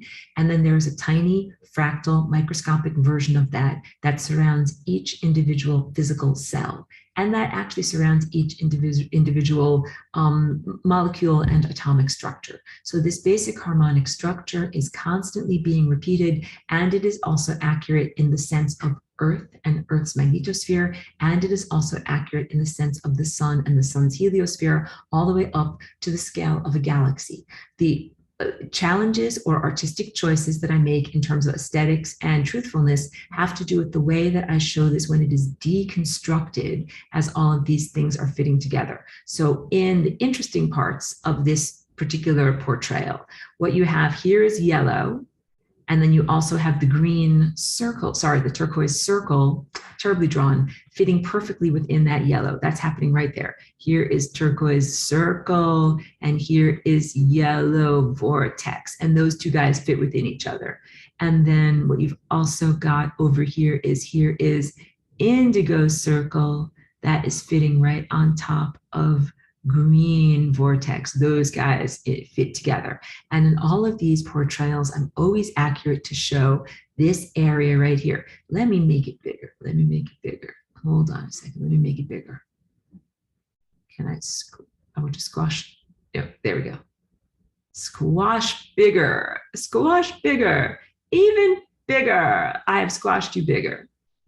So now you can really see that is a very important part of the anatomy of your body, where your violet chakra, and so yeah, in this drawing, I'm only showing half a chakra, 2 vortexes, not 4 vortexes. So you've got the horizontally oriented indigo chakra and the vertically oriented violet chakra. This is your library card of the cosmos, the lens in front of your face that represents your human anthropomorphic viewpoint. And then this is the librarian of the cosmos that tells you which direction do you look, which direction do you turn. They are 2 interlocking, interrelated aspects of your consciousness, determining what timeline you ride upon, what level of reality you are focused upon, and what future you will be aiming for and experiencing. Charlie B is cracking me up. He says in the chat, my drawing is very accurate self-portrait. Unlike Aurora, my chakras are all messed up. I laugh, I applaud. It is so good to be lighthearted. I was saying that this is just like the tactile sense of learning when we are children, learning one's ABCs. Don't worry if the first time that you ever drew a letter A or a letter B in crayon, if it didn't come out exactly right. And also I'm laughing because there is some cosmic truth in there, in the sense that everything is a self-portrait. When I talk about flying rainbow lasagna, it is all an externalization of the internal state. This is also the truth of artistry. When you're a visual artist, a sonic artist, when you're making something, even if you are an architect, a planning designer, or if you are creating Thanksgiving dinner, or if you're a chef, or if you're creating social structure in terms of creating community structures, everything is an externalization of your internal state. The outside reflects the inside, even in terms of like your housework, like dirty dishes in the sink and piles of laundry, like your external state reflects your internal state. And if you want to converse that, you can also clean up your internal state by cleaning up your external state, do the dishes, clean the laundry, and then you will feel more organized and clean inside. All of that is a basic truism. When we do the flying rainbow lasagna genetic oscillation, it becomes a literalism, that literally the imprint of and behavior of your energy field inside of you becomes manifested and externalized. And then that external manifestation does turn back around. I'll go to my face so that you can see more clearly. does turn back around into the experience of your viewing your paint. So I'm an artist. I made my painting. I'm looking at my painting. I'm recognizing that this painting is a painting of me, and then it comes back inside of me. Some people are like this, Aurora, I'm afraid to paint a painting because I have some dark SHIT inside of me, and I don't want it to come out into the world, and I don't want to send out those mental waves and have it be expressed out there. And I don't want anyone, I want you to be responsible in your self-creations. However, I don't want you to be so responsible that you cannot even sit down at the piano to create, or sit down with paper and pencil in order to make something happen. I don't want you to be so concerned about whatever darknesses you might have inside of you, or let's say unhealed aspects of self, that you're afraid to begin, or too inhibited, not afraid, but too inhibited to even begin to do the flying rainbow lasagna process of externally manifesting things. Because if you have unhealed aspects of self and you paint them, draw them, externalize them, first of all, that can be very healthy in the sense that you are externalizing it, releasing the burden of carrying it around, giving voice to it, being able to look at it and understand it. And then there is a homeopathic cancellation wave effect. So homeopathy, I used to think like homeopathy, like you're just drinking empty water, like there's nothing in there. Like how can this possibly help you? But the idea is that you are drinking water or ingesting a substance that contains the ghostly vibration, the residue of something that might have an impact on your body. And the idea of a homeopathic dose is like you're not taking the whole entire thing, you're taking a small residual dose of that thing and kind of feeding it back into your body. Remember cancellation waves? One of these plus one of these equals cancellation waves, neutrality. So being able to fine tune the things that you emit something, you re-ingest it, being able to fine tune that process of re-ingestion then allows you to do this, what I would call homeopathic dosing or healing, in the sense of you ingest your own rectification waves. So if you had something dark that happened to you, or something dark that is inside of you, or something that is an unhealed emotional residue, and you paint or draw or sing or make it into a something, then you look at it. It doesn't mean that you're going to be re-traumatized, and it doesn't mean that you're going to be re-emitting that trauma into the world. What it does mean is that you've released some of the emotional tension of holding it inside. You're able to see it and understand it by externalizing it. You're able to process it more on a deeper level. And then you're also able to receive the healing, the rectification, all of the, like, how do you process something? How do you emotionally process something? It is just like if you have eaten a meal of physical food, what you need to do is have enzymes to unlock the experience. Enzymes are what we have inside of our digestive system of our physical body presence that allow us to unlock proteins. If you don't have the enzymes to unlock proteins, they are just inert substances in your tummy where you're like, oh, I ate meatloaf and now it's in there and it's not doing anything, it's not going anywhere. I'm sure everybody's had that experience, their own version of having eaten undigested, giant solid blocks of meatloaf. What you need to do is have the enzymes to unlock the protein structures so that those raw materials for bodybuilding can be broken apart as puzzle pieces and then turned into your actual muscles of your body. But you need the enzymes to unlock it. Same exact thing with emotional experiences. Everybody needs the enzymes to unlock the experience. And it is often like a lens of perception or a decoder ring, like a Cracker Jack decoder ring. And if you look through it properly, then you see the emotional experience, the context, the lesson that there was to learn, and you get the enzyme to unlock the thing that you are supposed to experience, the learning, the nourishment from that experience. So people that have chaos, darkness, or unhealed emotional experiences inside need to have the corrective experience enzyme to be able to have that thing unlocked, or the protein structures split into their elements, so that those can then be used as building blocks for the stronger, better version of you. You get it? So anything traumatic that might have happened to you, trauma, pain, suffering, things that were disturbing, or inadequacies, or just even dirty laundry and dirty dishes. These are just the natural detritus of living your life. And that happens. There's nothing bad or wrong with that. But then you have to do something in order to clean it, clear it, unlock it, and learn from it. So you can understand also when you are doing cleaning and clearing in your house, you're like, I'm not just washing dishes, like I'm washing stuff. Like I'm not just scrubbing stains out of my socks, I'm scrubbing stuff. You really understand that you are doing a cleaning, cleansing, clearing of your emotional state, even as you are doing a cleaning of the physicality realm around you. So the practice of doing something like anything, journaling is a good example of that. Journaling, painting, writing songs. My songs denote my emotional state. And anybody who does my daily music club knows that sometimes it's like ass-kicking songs. Sometimes it's like sad, slow songs. Sometimes it's like triumphant songs. Sometimes it's like, tragic songs. Like there are all these different, sometimes it's like space battles. It's all of these different things that are inside of me. And when I write from that emotional truth, I'm not afraid that like, oh no, if I express this sadness, then I'm just going to reverberate more and more sadness, and it'll be the saddest world in the world, and then everyone's going to be sad. Like I actually don't think that. I actually think that by expressing the emotional truth of sadness and then listening to it, I'm actually able to get that enzyme to unlock the experience, understand, and big. And all of these drawings that I was showing you today, the chakra balancing connection coming through the heart, basically that green unconditional love tone, everything is balancing on and in and through and upon the activity of your heart. Your heart is different than your mammalian emotions, which is where you want to hug someone.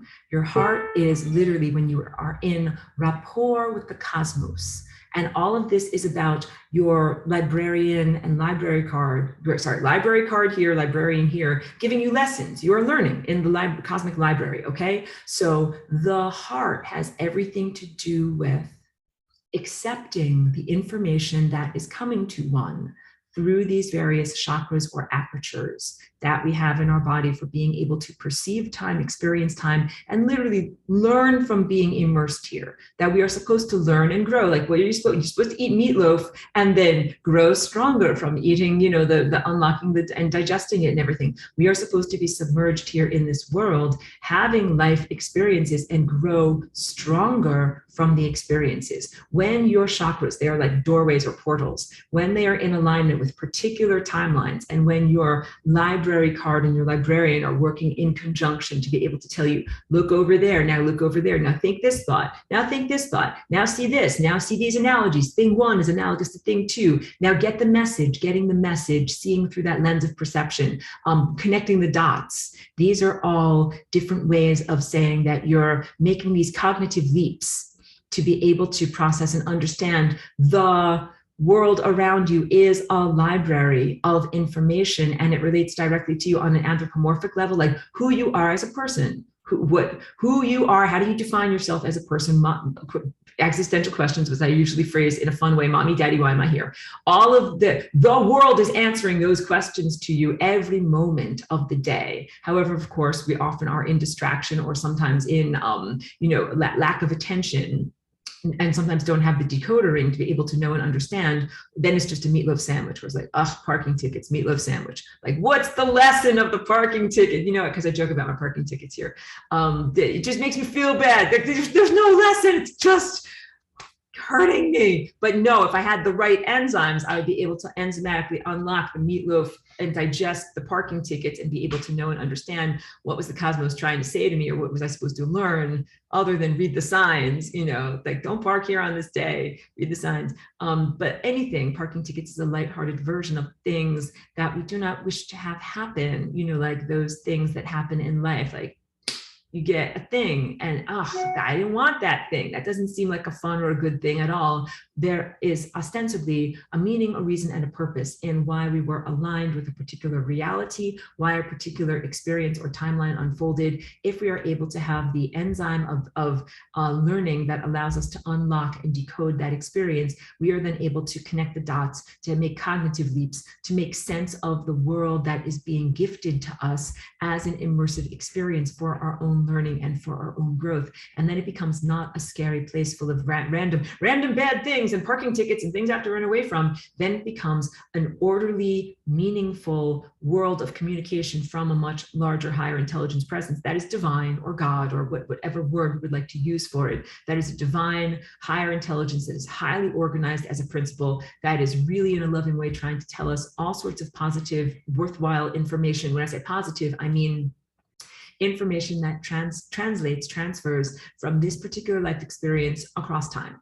That you're here, like when you've worked at some places, like some jobs or corporations you work, you're like, this is the procedure, this is how we do it here, but it's not information that translates to other jobs. As soon as you get a different job, it's like, oh, we don't do it that way here. So I want you to know that when you really get the enzymes for unlocking your life experiences here, and you really internalize those lessons and really connect the dots on a soul level, you have learned and you have grown muscles, and those lessons are transferable. There is a template, just like that chakra system is a template that applies to your human body, to the shape of the planet, to the shape of the sun, to the shape of the galaxy, to little tiny atoms. The truisms that are true within that shape are applicable to all of these other scales of being. When you internalize very truthful lessons from this beautiful cosmic university, you are able to then transfer those lessons to all of these other contexts and time places where you have a different shaped face or a completely different type of body that is not purely anthropomorphic, not purely human shaped. You get rid of this job, but what you learned on the job here absolutely transfers and translates to your next career move.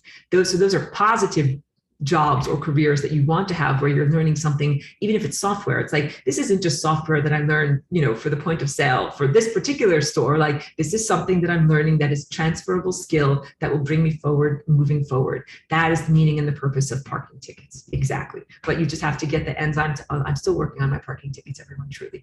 I haven't gotten any new ones, but I'm working on the old ones, is what I'm joking about.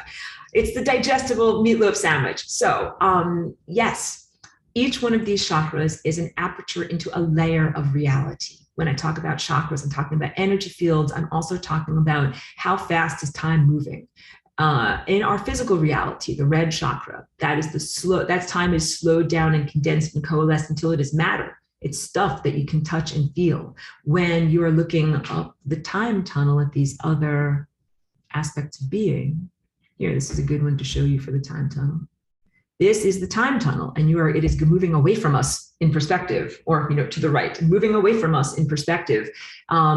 Everything that is red from our perspective, the physicality, is closest to us, and everything that is going upward towards violet is furthest away from us in physicality, but is closest to us in terms of singularity and divine presence. The aspect of us that is the violet up here, the crown, where you connect to God, divine presence, pure abstraction, the power center of the cosmos, the zeroth dimension and infinity. That is the violet crown is the closest to that infinity point that we have within the human octave. That in the slice of reality pie that we define as human, when you get to violet, that's like as high frequency as you can get before you get to God, or before you get to redefining self as different and other than human.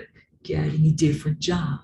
Yeah, right. Like, you leave your old career as being a human, you get a new job. But the life lessons and the on-the-job training that you got when you were working as a human absolutely transfer as you get your new career, being the next octave up of thing that you are, and then you keep on learning. So that, and the next octave up would be like a coherent light being, or an ascended master, or a differently shaped being that is a pure frequency being, and you are continually changing and transforming from the level of embodied anthropomorphism.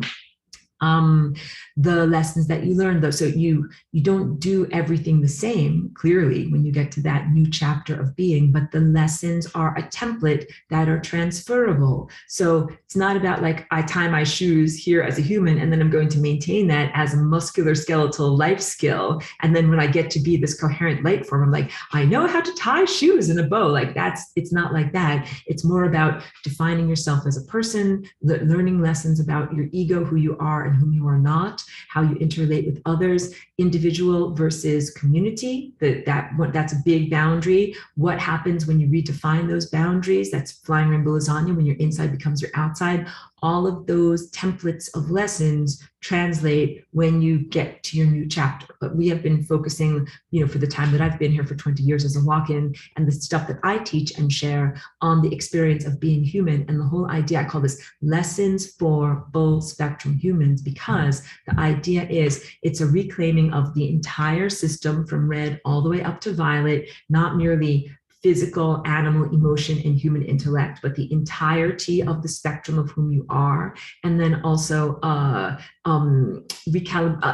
information that is empowerment information for when you are existing within this octave. So there's no bad, there's no wrong, there's no right. It's not like lower, that's not a worse note than that note. They're just different levels of the frequency pi of existence. So you have been at other frequency levels. You are at this frequency level now. It's not like, I hope I get to a better frequency level. No, it's actually not supposed to be like that. It is really the learning and embodiment that happens at each particular level is totally appropriate to your journey. And then when it's time to level up and have a new chapter, have a new career, you move on and you get to have a new career.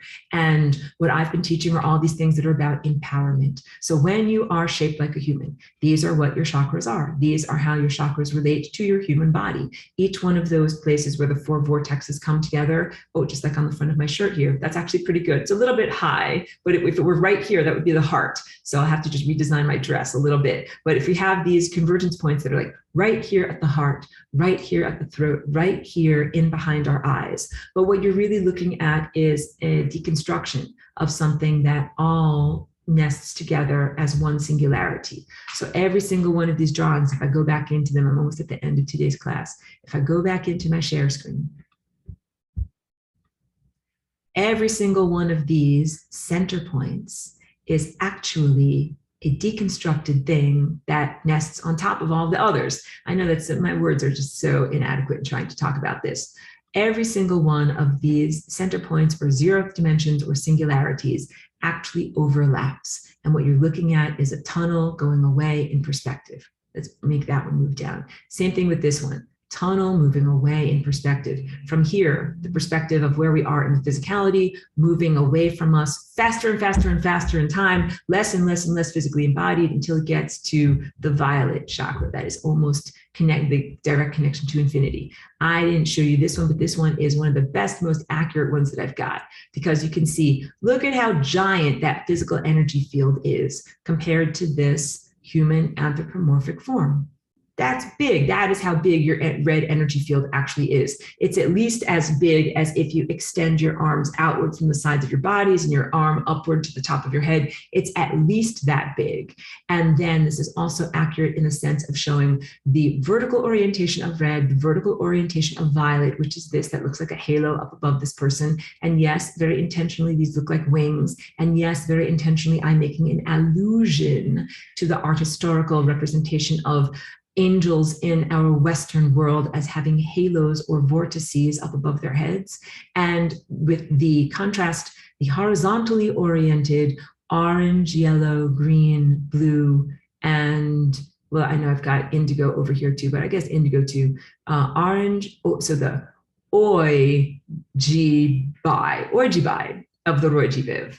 The orange, yellow, green, blue, and indigo being oriented at the horizontal level, kind of like buttons on the front of your shirt. And all of these guys, where I'm wiggling my cursor at the center of this being, at the heart, being converging in one, they're all singularities, all singularity that all converge and coincide at one intersection, which is that 0th dimension, infinity point of pure abstraction, point of connection to the divine source of intelligence, the source that emanates you, and the destination to which you also return in your journey of self-refinement.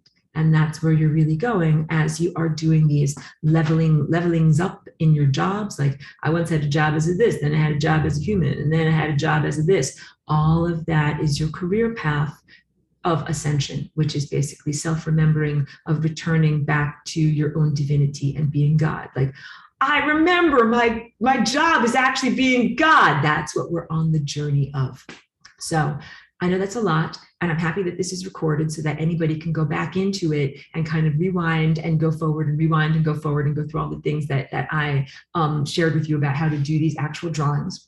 So if you're in the class formally, I would really, really encourage you to do the drawings. And then what I've done in previous semesters, if people want to have me check your work, you can take a snapshot of it, or, send it to me as an email, or, message it to me, and then I'll be able to look at it. What I care about most is that, oh, Art is re-entering. I hope that he was able to access the video today. What I care the most about is that you get your Roy G. Biv accurate to your proportions. It doesn't matter whether you use 12 inches or 12 centimeters or 12 cubits or 12 microns.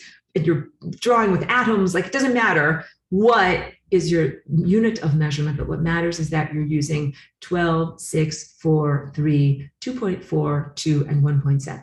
And then when you can do the math on that if you want to. Like, you can do visual math. What would visual math look like? Let's say that I have this length of string, and let's say that it's 12 units long. And then, from end to end, my length of string is 12 units long. And then what I'm going to do is I'm going to fold it, and I'm going to find the midpoint. That's the size of my next harmonic. So I'm going to fold it again, and I'm going to find the midpoint. And that is not, I have to be able to fold it in thirds, but then this folding it again like this is going to give me fourths. And then, of course, here I can fold it in thirds. You know what I mean? You would do it all in a tactile sense. This is like, what would you do if you didn't have Arabic numerals? What would you do if you didn't have paper and pencil? Fold it in thirds, then you could fold it into fifths, then you could fold it in sixths, then you could fold it into sevenths. And that is how you would be able to do it, and do it in a very tactile sense. And that literally mirrors, or is analogous to, what we've got in a piano. So in a piano or in a guitar or in a stringed instrument, you have a string that's this long, then you have a string that's this long. Like, you've seen it on a harp, and the way that a harp has graduated strings. First this long, then this long, then this long, this long, this long, up to the tiniest length, which is the highest note. That is what you're working with. You're working with frequency and wavelength as it relates to a vibrating linear string. And when you start to understand, so a circle is made from a linear string that goes all the way around a perimeter in a circle, then you start to understand the relationship of lines, linear measurement to circles. And then you start to also understand and recognize that all of these circles are cross-sections of something that's actually a sphere. And just as I did in class last week, only last week, although we've traveled a million miles in cosmic time, all of these spheres as relating not only to time spheres and the orange football lobe shapes and the negative space that I show you, but also in the sense of your physical cellular body and the way that the cells of your body fit together into these perfect cellular interrelationships that, when they are geometrically or harmonically perfect, create a sense of vitality and longevity, and if you do it right, even eternal life. But it's the eternal life of a transforming metamorphosing object, where you do not maintain the same shape throughout the whole entire level of your life, but where you're able to, you don't die a physical death, you do regenerate and change and transform and redefine who and what you are, and metamorphose into a new state. State change, just like water can state change from being a solid piece of ice into liquid water into a gaseous form. You state change, and you go in a different change as more energy is added to you. Add more energy to ice, it becomes water. Add more energy to water, it becomes steam. And then I don't know what happens if you add more energy to steam. That I don't even know what happens to that. It splits off into its elements, something like that. But yeah, you keep on moving up in these levels of metamorphose, means change of form, and you keep on changing state, just like basically what you're recognizing from all the analogies that I choose is that everything that you're experiencing while you are here embedded in time and physicality. Everyone in the new age, they're all like, I want to abandon physicality. Physicality, fie on you. I'm getting out of here. I'm going someplace where I'm just going to float around like a cloud. And I'm like, wait, there's so much to learn from the simple act of boiling water. waking up in the morning, making coffee or tea. And I'm like, wait, I'm taking something that is liquid at room temperature and I'm adding energy to it and I'm making it move faster and faster until it's no longer liquid at room temperature, it's steam. Like that's a magical, miraculous, supernatural act. And there's so much to learn from that. And all of these activities that we do, like the simple act of digesting meatloaf and enzymatically unlocking proteins in our body. Mostly people are like, I'm ignorant of my body processes. You know, making a silly face, like, I'm ignorant of my body processes. I have no idea what happens. Like Homer Simpson, he's like, food goes in here, food comes out here. Like there's a whole journey of everything that happens that is actually quite supernatural and miraculous in the sense of light coming into light and the unlocking of physical energy forms and the unlocking and embodiment of light and quantum entanglement. Here's a good question. Like I ate eggs yesterday morning. Why do I have to eat eggs this morning? Didn't I eat enough eggs in my life? What is going on with this? Why do I have to keep on eating eggs? Because you're not eating the same eggs that you ate yesterday morning. Yesterday morning, you ate eggs and those eggs were quantum entangled with your body presence of that moment. This morning, you have to wake up and you have to eat eggs that are relevant to this moment. And then next week, you're going to have to wake up and eat eggs that are relevant to next week. And you can't go back 2 weeks ago and be like, oh, I'm just going to, rely upon the eggs, the story, the narrative story and the immersive experience of eating the eggs that I ate 2 weeks ago. They're not the same eggs. And you are never eating the same food, even though you may be making the same recipes. You're not eating the same food. Every moment you have a new body context, a new relevance to your physical form to physicality and time. So you have to get new food in order to sustain that new body. And then you're in a new physical context presence again, time for more new sustenance to sustain you in that new physical body. When I describe it in that way, food as a quantum context presence change, then it's like, wow, food is not just some stupid dead inert thing, and I'm not just some stupid guy driving along eating my sandwich while I get to work in the morning. It becomes a magical, supernatural, relevant activity. So all of this in order to say there is so much to learn while you are still on the job being a human. Embrace it while you are here, embrace it while you have these opportunities to learn from being in physicality, because you don't have the same context and the same lessons and the same relevance when you graduate from this level, from this octave, from this level of being, when you get a different job being a different type of being, when you metamorphose, the challenges and lessons that you faced here and you internalize do translate, but you have a different then set of lessons to learn and things to internalize and quote unquote jobs or tasks to do as you get your new career going in your new context. So that's just to say, I am not a person that says, throw away the physical realm, the third dimension and physicality and diminish it while it's here. I'm actually hugely in gratitude for being in physicality, not just in the sense of being a walk-in, that it is somewhat of a supernatural miracle for me just to be here in a physical body, and that I'm not like, I don't usually wake up in the morning and drink my coffee, but I've been here for 20 years. That would certainly be enough time to face the ennui that many people face from the repetition of being here. But I'm constantly keenly aware of the unlikelihood of water at being a liquid at room temperature that allows for life, that allows for our bodies to be in existence, that allow the unlikelihood of food and metabolism and being sustained in our body by eating food, and the unlikeliness of human birth, the unlikeliness of consciousness that is able to exist and to let's say, navigate the time field in the most astonishing ways. But these are all aspects to be hugely grateful for and celebratory of, and that I feel that is the best way to do, quote unquote, your job being a human. Be like, wow, like there's a lot of really interesting things to learn from embodiment here. And although I recognize that not everybody is a walk-in, and they're like, we've done this billions of lifetimes already, like let us go do something else. But yes, there's always something to learn. So I encourage everyone to find the enzymatic perspective to be able to unlock and utilize the lessons of being embodied here in the human octave, and also know that the lessons are transferable and that you will be moving on to greater levels of complexity. Just like in math, you have to master the basics before you then go on to the advanced levels. You are here mastering the basics, and then you'll move on to the advanced levels. And it is absolutely crucial to really internalize this information, because if you don't really learn like 1 + 1 = 2, then like by the time you get to trigonometry, like none of that stuff is going to make sense. So have to master these basics here. I would like to open the floor to any questions, comments, or need for clarification. You can also ask me in emails. You can also ask me in YouTube comments. Can't put your pictures in the YouTube comments, but people in class can certainly email me your pictures. And I said I was going to go for accuracy. Are you using the right harmonic proportions? And also, are you using the right colors? Because it should be red is the largest and violet is the smallest.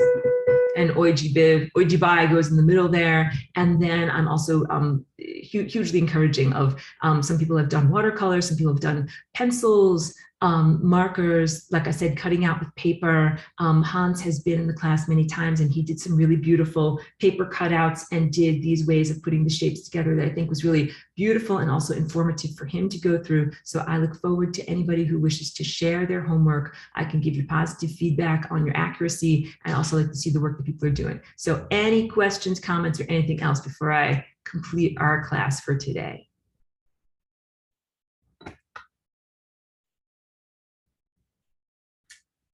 And I'll also say, I hope that everybody who ordered their templates, I know they all went out. I know they all have tracking numbers. They didn't come from me. They came from the manufacturer, who's the guy that does the laser printing. Please contact me if there are any questions or issues or comments on that. I hope that you have received your templates and that you're working away, doing very well with them. So thank you so much. I'm going to end the recording.